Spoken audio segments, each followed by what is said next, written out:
He's about to solo a boss, the game built for a whole party, in swim trunks and a bird mask.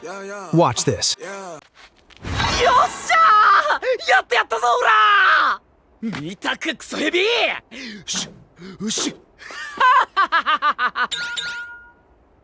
So here's the real question. What makes someone walk into a flawless game and go hunting for the one fight they're least likely to win? He sold his own armor to get there. Voluntarily. That's the whole show right there. He can win easy, and he flat out refuses to. Okay, so, Shangri-La Frontier. The kid in the bird mask is Rakuro. Online, he goes by Sunraku. And his entire deal is that he plays bad games. Not bad like mid, bad like broken. Buggy. Borderline unplayable, on purpose. The genre even has a name in universe. Trash games. He's a trash game hunter, and he's famous for it. Then this 30 million player blockbuster drops. Gorgeous, flawless, the game everybody's playing. And he's the one guy going, eh. He's bored by the game that actually works. He's allergic to a smooth experience. He has never met a load screen he didn't want to suffer through. Okay, I relate to this man on a deeply personal level. I know you do. I have seen your watch history. We do not talk about my watch history. We absolutely talk about your watch history. So, a friend who runs the game shop basically benches him. Like, please, for your health, play something good for once. But here's where I push back on the premise a little. Because the loud read on this show is overpowered guy, big numbers, power fantasy. We've all seen 40 of those. Yeah. The trailer makes it look like every isekai-shaped thing on the shelf. Right, I went in ready to be annoyed. But then, he does the thing. He nerfs himself. On purpose. Dumps the armor, picks the build with no defense, stacks luck like it's a personality trait. A glass cannon, in a game where you don't have to be. On purpose. With a completely straight face.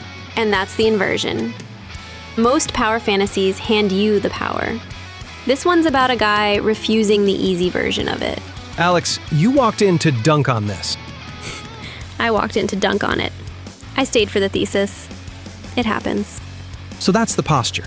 Not watch me win. It's watch me make this hard. Because easy is boring. Keep that one in your pocket. It pays off later in a way I did not expect. Ominous. A little. So, episode 1. Before he even touches the good game, we catch him finishing one of his trash games.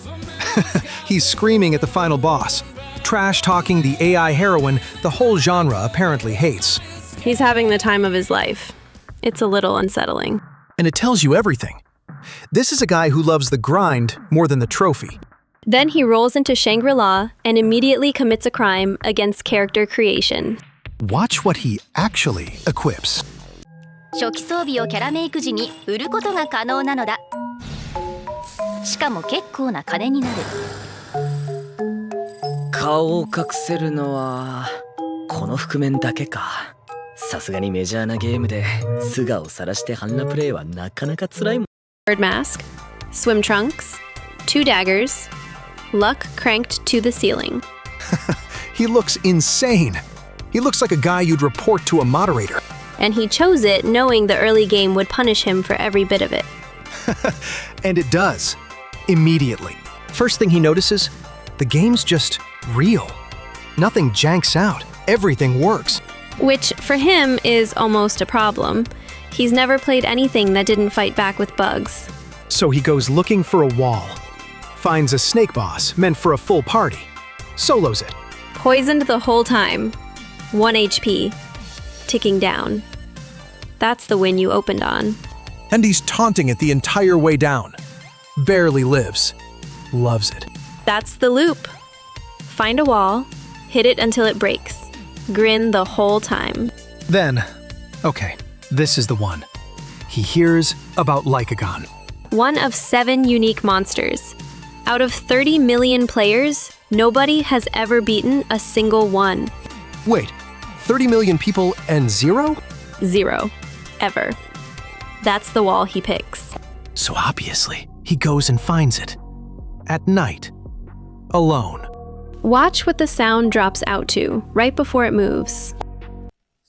方向体が動かない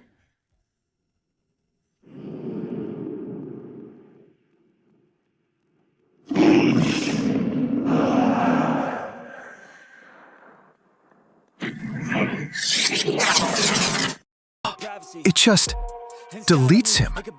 Legs gone. 1 HP. Again. And here's the beat that defines the season. The monster marks him. A curse. He literally can't wear armor on his chest or legs anymore. Permanent. So the game looked at the guy who took his armor off for fun and went, fine, now it's mandatory. And he's thrilled. It's the best thing that's ever happened to him. Because the handicap is the point. That's thematic line 1. The limitation becomes the build. It's such a flex of a premise. It's the whole engine of the show. Hold on to it. Alex, can we talk about the rabbit? We have to talk about the rabbit. The curse opens a hidden door, a secret rabbit village, and he meets Emul. Tiny, white, talks a mile a minute. She's an NPC, but she's the most alive thing on screen. She does not stop talking. Ever. She's the comic relief and the conscience. Somehow, both at once. She basically adopts him, calls him a hero for throwing himself at things way stronger than he is. She becomes his guide, his teammate, and honestly, his emotional support animal. And he abuses that privilege nonstop. Uses her as a teleport. Forgets she can fight.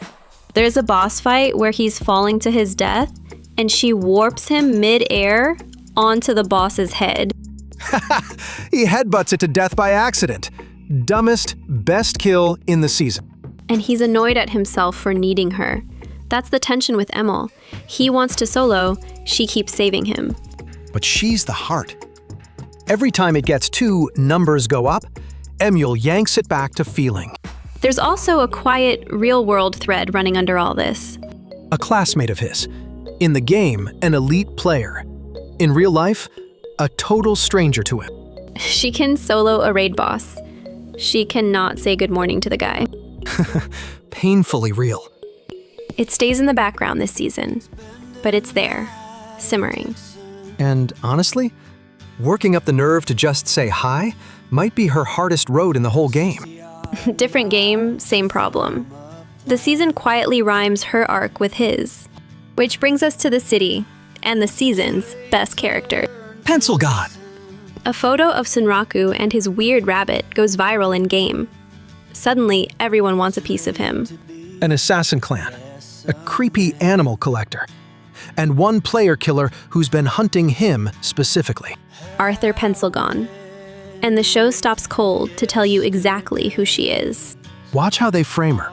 It's a whole flashback. それがユナイトラウンズの正解だった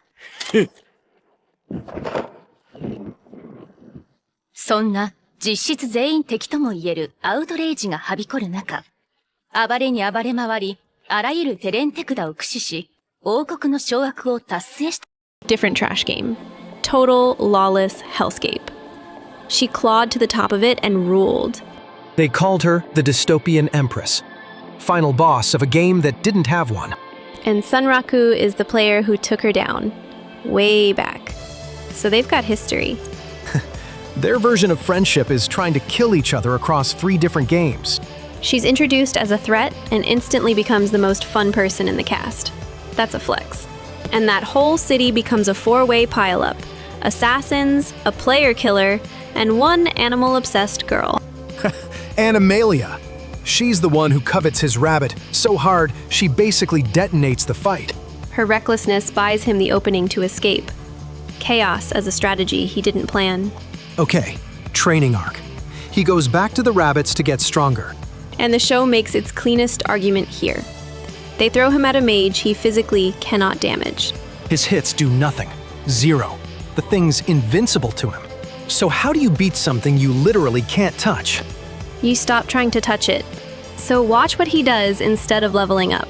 向こうでも攻撃そのものは通るだろモンススターのくせに一丁前に杖なんて抱えてるってことだ。それがなくなったらどうなるんだろうな。その感じがしてやっぱり魔法打てなくなったりする。 He steals its staff! No staff, no spells. He didn't outpower it. He read the system and pulled the one thread that mattered. That's the whole show in one move, bro! Skill over stats. Cunning over numbers. It's the thesis, delivered as a fight. That's when I stopped rolling my eyes at the power fantasy thing. He basically cheated. He read the rules better than the people who wrote them. That's not cheating, that's the skill. And then Pencilgon comes back with the pitch that sets up the entire back half. Oh, the big one! 時間もあまりないし、単刀直入に行こう。ユニークモンスター、墓守のウェザエモンの討伐を3人でやらない？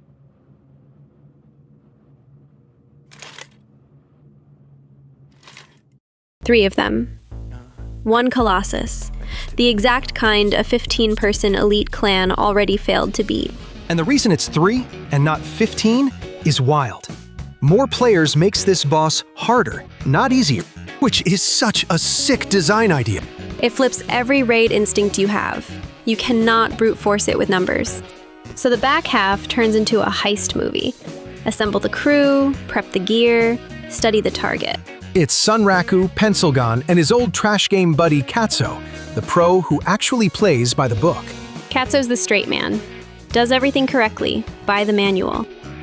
Which makes him the only normal person standing next to these two lunatics. And the prep gives us my favorite reveal of the year. The forging scene, which, credit where it's due, is gorgeous. Watch the weapon the second it changes shape. よし、ボーパルチョッパーはここに真なる名と姿を得た。その名も渡月上限、そして渡月下限。水人剣。二つで一つの刃。 Twin moon blades, waxing and waning. One blade that's secretly 2. It's so cool, and it's such a flex on the world building. This is the underrated part. There's a whole crafting and lore system under the combat. The world has a history.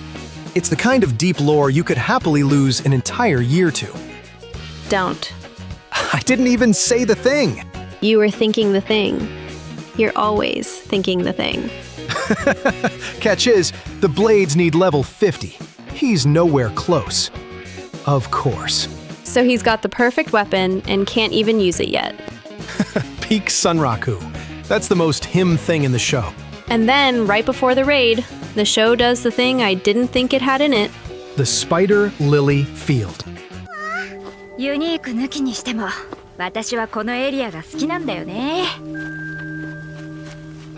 綺麗だけどさ、なんか不気味じゃない？彼岸花か？あんまり縁起のいい花じゃなかったよな。They meet Setsuna, a translucent ghost of an NPC from the game's ancient era. And she's tied to the monster they're about to fight. Weathermon, the tomb guard. He guards her grave. He stood watch over the woman he loved since the world was young. So the boss isn't a boss. He's a guy who couldn't let go. And she asks them, gently, to put him to rest. Pencilgon is the one who promises she will. Alex, that flipped the whole raid for me. It stopped being a challenge and started being a mercy. That's the move. The season trains you to read fights as puzzles, then hands you one you don't want to solve. That's the gut punch. And it's earned. All that setup pays off in that one quiet ask. And this is the wall I'm putting up, Jordan. Right here. Everything past this point you earn by watching. I'm not narrating the raid. She means it. The analyst has spoken. I do mean it. But I'll show you the door they walk through. No further. Watch the scale on this one.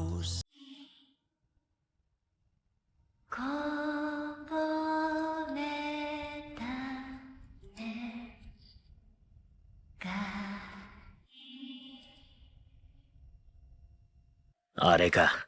だろうね。That's the tomb guard. That's the fight. 3 players, a monster a 15-person clan couldn't scratch, and a boss who doesn't want to be fighting at all. It runs 4 episodes. No filler, no cutaways. The show just lets it breathe. They genuinely just commit to it. And the animation. The studio absolutely cooked across this stretch. Best the season ever looks. Here's the one outside thing I'll cite. Numbers? Fans tracked the scores. They climb every week of this arc and peak right on its finale. Highest rated episode of the whole run lands right in here. What I'll give you is the texture. It's mechanical, emotional, and personal, all at once. Puzzle, grief, and history collide. All at the same time. And you already know the saddest part going in. That's what makes it land. So we stop, you take it from there. Okay, the question from the top. Why pick the hardest possible road through a game built to be fair? And the answer is almost stubborn in how simple it is. Because the road is the point. He doesn't want it handed to him. The win means nothing if the climb was easy. Which is the thing it shares with the good versions of this genre. The power has to cost something. And that's where I land too. This earns its power fantasy. Every win gets paid for with a beating first. Agreed. The skill over stats idea isn't a slogan here. The show keeps proving it on the floor. Every single fight is an argument. And it never repeats the same trick twice. That's the discipline I respect. And good news if you finish it. There's a lot more. A second season already aired, and a third's been announced. So if it grabs you, you don't hit a wall. The story keeps going. Which is why my rec is simple. Watch all of it. Front to back, all 25, full send. And here's where we don't agree. I tell a new viewer to give it 3 episodes before they commit. The open is a slow burn. But Alex, that's the part I defend hardest. The setup is the show. Skip the burn and the payoff doesn't hit. I'm not saying skip it. I'm saying warn people. The first hour asks for patience. The back half repays. And I'm saying don't apologize for it. If a slow first episode loses someone, maybe it's not their show. That's a great way to lose a viewer who'd have loved episode 8. And it's a great way to keep the one who's actually here for it. So we're telling you 2 different things. On purpose. See, this is our entire dynamic in one recommendation. It is literally our entire dynamic. Dive in head first, no armor. And I'm telling you, read the room before you sell your armor. That's Shangri-La Frontier. A guy sells his own armor just so the game will finally fight back. And he means it. Go watch him take the hard road. Bird mask and all.